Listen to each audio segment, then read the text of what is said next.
Hey everybody, how y'all doing? Today I'm in the kitchen making some delicious meatloaf. When I tell y'all it is so juicy, this is the best recipe for meatloaf right here. Trust me on that.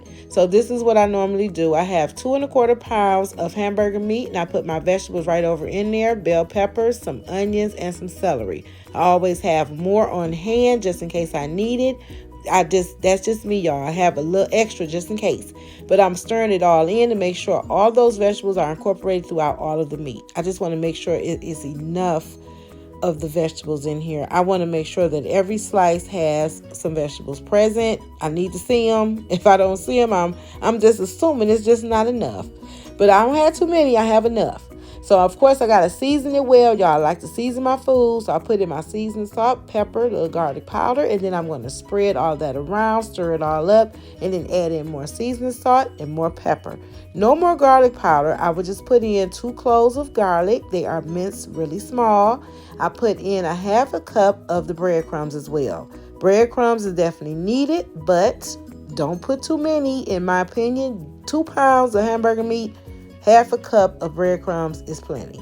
2 tablespoons of flour is just to help the breadcrumbs make everything stick together.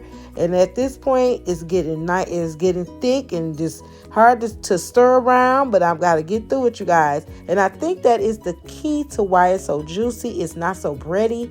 That too much bread, you guys. Don't do too much bread. Just 1/2 cup and you're good. And it's another thing, put in 2 to 3 eggs. 3, y'all. Put in 3 eggs. 3 eggs and you're good. You hear me? Now put in some better than Bouillon.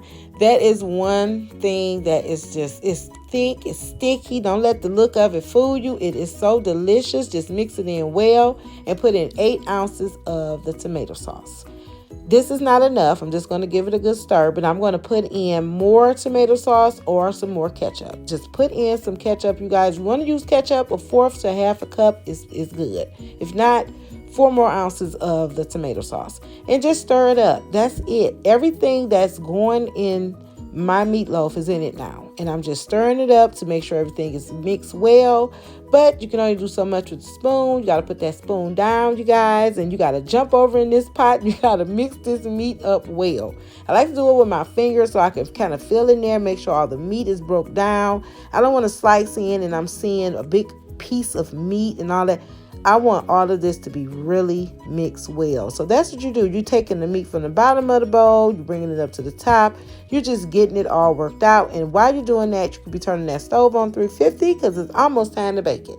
Now, I put mine in this little pan because I'm doing 2. 2 of these pans, when I'm usually putting it in one. All 2 pounds usually go in one pan, you guys. And I have it all nicely shaped like a little loaf and all that. But because I'm only glazing one of these pans, I'm using 2. One is just going to be plain. My family will probably just put it on some bread, make them some sandwiches, whatever they're going to do. Now, with this, because it's 1 pound in each one, it's only going to cook 45 minutes. Now, this is my glaze. That is just something that I just came up with, some things I threw together, you guys. Nothing special.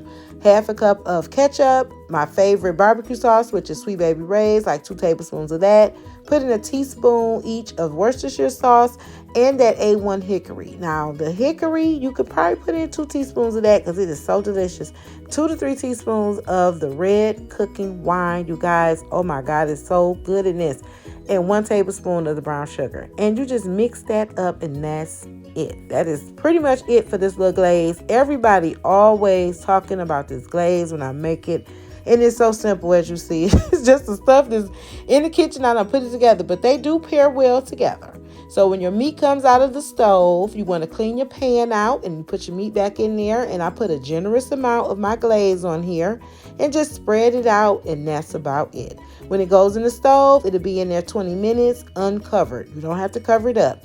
When it come out, y'all, I'm telling you, this meatloaf is so good. Look, it's just juicy and just absolutely delicious. So my family just hurt themselves when I make this meatloaf. They really do. My grandbaby, he just hurt himself all the time, y'all. I'm telling you, they love this meatloaf. It is so delicious. If you want juicy meatloaf, this is it right here. Thanks for watching.